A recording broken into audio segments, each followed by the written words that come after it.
వింతైన మనుషులు, విచిత్రమైన మనుషులు. ఇప్పుడు మోషేతో అంటున్నారు, మోషే చెప్తున్నాం వినో, ఇది మా వల్ల కాదు, ఈ ఆత్మీయ యాత్ర మా వల్ల కాదు, ఈ ఇరుకుల్లో, ఈ ఇరుకైన మార్గంలో, ఈ పోరాటంలో జయించటం మా వల్ల కాదు. సరే ఏమంటారు? వెనక్కి వెళ్ళిపోతాం. ఉన్నారా మన మధ్య ఈరోజు? ఆధ్యాత్మిక జీవితంలో వస్తున్నటువంటి శోధనలు, ఆత్మీయ జీవితంలో వస్తున్నటువంటి పరీక్షలు, ఆత్మీయ జీవితంలో వస్తున్నటువంటి పోరాటాలు తట్టుకోలేక ఇక దేవుణ్ణి వదిలేద్దాం. బ్రదర్, నా వల్ల కావటల్లా, ఈ పాపిష్టి మనుషుల మధ్య పవిత్రముగా జీవించడం నా వల్ల కావటంలా. నా పక్క సీట్లో కూర్చుంటున్న వాడు నెలకి ₹1,00,000 సంపాదిస్తున్నాడు, అన్యాయంగా సంపాదిస్తున్నాడు, కారు కొనుక్కుంటున్నాడు, 4 ఫ్లోర్లు ఇల్లు కట్టాడు. నేనేమో నీతి నిజాయితీ అని చెప్పి ₹15,000 ఇంటికి పట్టుకెళ్తుంటే మా ఆవిడ తిడుతుంది నన్ను. చూడండి, పక్కింటి ఆయన మీతో పాటు ఉద్యోగం చేస్తున్నాడు, కారు కొన్నాడు, మీరున్నారు ఎందుకు? అదే అన్యాయంగా సంపాదిస్తున్నాడు, అన్యాయంగా అక్రమముగా సంపాదించి ఇల్లు కట్టుకున్నాడు. మనం అన్యాయంగా సంపాదించలేము కదా, మరి న్యాయంగా సంపాదిస్తే ఒరిగిందేమిటి? న్యాయంగా సంపాదిస్తే వచ్చిందేమిటి? వద్దు, ఈ న్యాయము, ఈ నిజాయితీ, ఈ నీతి మనకొద్దు. వాళ్ళలాగే మనం కూడా అన్యాయంగా సంపాదించి కారు కొందాం, వాళ్ళలాగే మనం కూడా అన్యాయం సంపాదించి ఇల్లు కొందాం, వాళ్ళలాగే మనం కూడా అన్యాయంగా సంపాదించి వాళ్ళతో పాటు జీవిద్దాం. రేపటి దినాన వాళ్ళతో పాటు నరకంలో కాల్దాం. అంతేగా మిగిలేది ఆఖరికి. వాళ్ళతో వీళ్ళతో పోల్చుకుంటే మనకు మిగిలేది వారికి పట్టే గతే కదా. కొంతమంది ఆడవాళ్ళు విడ్డూరంగా మాట్లాడతారు, కొంతమంది మగవాళ్ళు ఇతరులతో పోల్చుకొని ఎందుకు వచ్చింది ఈ సంపాదన, ఎందుకు వచ్చింది ఈ బతుకు, మరలా వెళ్ళిపోదాం, పాత జీవితాన్ని స్టార్ట్ చేద్దాం.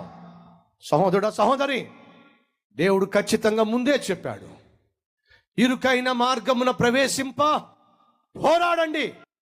అనేకులు ప్రవేశింప చూతురు గాని అది వారి వల్ల కాదు.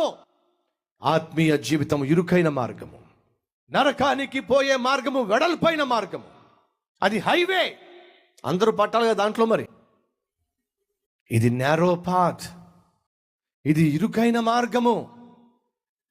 నీతిగా జీవింప ఉద్దేశము కలవాడు అందరూ కూడా ఖచ్చితముగా శ్రమల గుండా వెళ్తారు అని తిమోతికి రాసిన పత్రికలో పౌలు చెప్పాడు.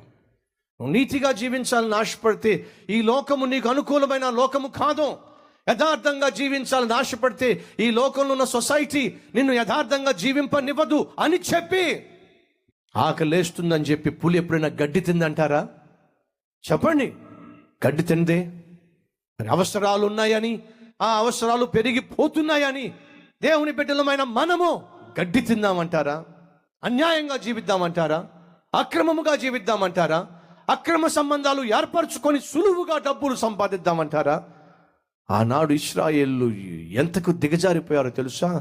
వాగ్దాన భూమి వద్దు, వాగ్దానం చేసిన దేవుడు వద్దు, ఆ దేవుడు పంపించిన నువ్వు వద్దు. ఎవరు కావాలి? ఫరో కావాలి. ఎంత దుర్మార్గం అండి! ఎవరి చేతుల్లోంచి బయటపడ్డారో వాడే కావాలి. ఏ పాపము నుంచి, ఏ పాపిష్టి జీవితం నుంచి బయటపడ్డామో మరలా ఆ జీవితమే కావాలి, ఆ అన్యాయమే కావాలి, ఆ అక్రమమే కావాలి, ఆ పాపిష్టి జీవితమే కావాలి. ఉన్నారా మన మధ్య నాగట్టి మీద చెయ్యి వేసి వెనక్కి తిరిగి చూసేవాళ్ళు? ఉన్నారా మన మధ్య? ఒకవైపు దేవుడు కావాలని చెప్పు అంటూనే లోకంలో ఉన్నటువంటి సుఖభోగాల కోసం ప్రాకులాడేవాళ్ళు. జాగ్రత్త సహోదరుడు, సహోదరి. దేవుని ఉద్దేశం ఏమిటో తెలియక, దేవుని ప్రణాళిక ఏమిటో తెలియక, దేవుని ఆలోచన ఏమిటో తెలియక నువ్వు ఈరోజు తొందరపడుతున్నావు. ఏమి తొందర బ్రదర్? మీరే చెప్పండి బ్రదర్, ఇది తొందరపాటు ఎలా అవుతుంది? వాగ్దాన భూమిలోకి నడిపించవలసిన దేవుడు సముద్రం దగ్గర నడిపిస్తాడా? ఎదురుగుండా ఎర్ర సముద్రాన్ని పెట్టి 2 పక్కల కొండలను పెట్టి వెనకేమో ఫరో సైన్యాన్ని పంపిస్తాడా? అలా పంపించి ఇరుకును పెట్టి మమ్మల్ని ఏ విధంగా ఉద్ధరిస్తాడు దేవుడు? ఎటు పాలు పోలేని స్థితిలో, ఏ మార్గము కానరాని పరిస్థితిలో, ఆవేశంతో, కోపంతో ఏం చేయాలో తెలియక చేతగాని స్థితిలో మాకున్నటువంటి కోపమేదో, ఆవేదనేదో, ఆక్రందనేదో వెళ్ళబుచ్చుతున్నాం. తప్పంటారా? 100% తప్పు. మరి ఏం చేయాలి అలాంటి సమయంలో? ఎదురుగుండా మార్గం లేదు, కుడి ఎడమల కాలు తీసి కాలు పెట్టడానికి దారి లేదు, వెనకాల శత్రువు పరిగెట్టుకుంటూ వస్తున్నాడు. అలాంటి సమయంలో, మార్గం లేని సమయంలో ఏం చేయాలి? ఏం చేయాలో దేవుడు చెప్తున్నాడు. ఏం చేయాలి? వాళ్ళు వచ్చి అంటున్నారు, మోషే మా జోలికి రావద్దు, మా చావు మేము చేస్తాం, ఐగుప్తులోనే ఉంటామంటే లేదు, రండి రండి అని చెప్పి మమ్మల్ని తోలుకుంటూ వచ్చావు. ఐగుప్తులో సమాధులు లేవా? అందరినీ కట్టి ఒకేసారి సముద్రంలో జల సమాధి చేసేద్దాం అనుకున్నాం, మమ్మల్ని మా జోలికి రావద్దు. ఏం కనిపిస్తుంది వాళ్ళకి? ఎర్ర సముద్రం.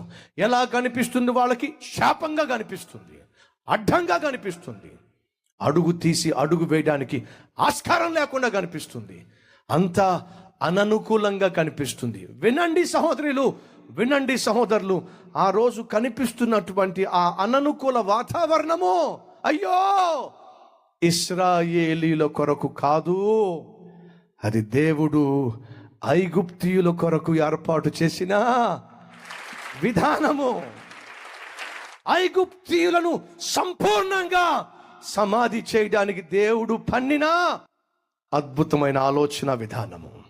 వీళ్ళేమో మనం ఇరుక్కుపోయాం, మనం దొరికిపోయాం, మన పని అయిపోయిందని ఏడుస్తున్నారు, కానీ అసలు ఏడవలసిన అవసరము లేదు. అప్పుడు మోషే అంటున్నాడు, మీరందరూ ఒక్క నిమిషం ఆగండి, వెయిట్, ఆగండి. ఒక్క మాట చెప్పాడు, ఊరకనే ఉండండి. యెహోవా మహిమను చూడాలనుకుంటున్నారా? యెహోవా అనుగ్రహించు అద్భుతాన్ని చూడాలనుకుంటున్నారా? యెహోవా కనపరచు మార్గాన్ని చూడాలనుకుంటున్నారా? యెహోవా తెరిచే మార్గాన్ని చూడాలనుకుంటున్నారా? మన వెనుక తరుముతూ వస్తున్న శత్రువుని సమాధి ఎలా దేవుడు చేయబోతున్నాడో చూడాలనుకుంటున్నారా? అయితే కండిషన్ ఉంది. ఏమిటి ఆ కండిషన్? నోరు ముయ్యండి. మీరు ఏమిటా కండిషన్? నోరు ముయ్యండి. మీరు వాగేంత వరకు దేవుడు అద్భుతము చేయలేడు. నోటిని కట్టి పెట్టండి. వ్యర్థమైన వాగుళ్ళు, వ్యర్థమైన నిందలు, వ్యర్థమైన సనుగుళ్ళు, వ్యర్థమైన గొనుగుళ్ళు కట్టి పెట్టండి. యెహోవా మీకు కలుగ చేయు రక్షణ ఊరకనే ఉండి. అనవసరంగా నోరుకు పని పెట్టమాకండి, అనవసరంగా మీ బుద్ధి అంతా బయటేసుకోమాకండి, అనవసరంగా మీకున్న మూర్ఖత్వాన్ని మీ నోటి ద్వారా వెల్లడి చేయమాకండి. Just trust God. దేవుణ్ణి నమ్మండి, మౌనంగా ఉండండి.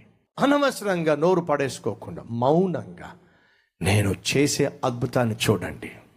అది ఆ రోజు దేవుడిచ్చిన ఆజ్ఞ.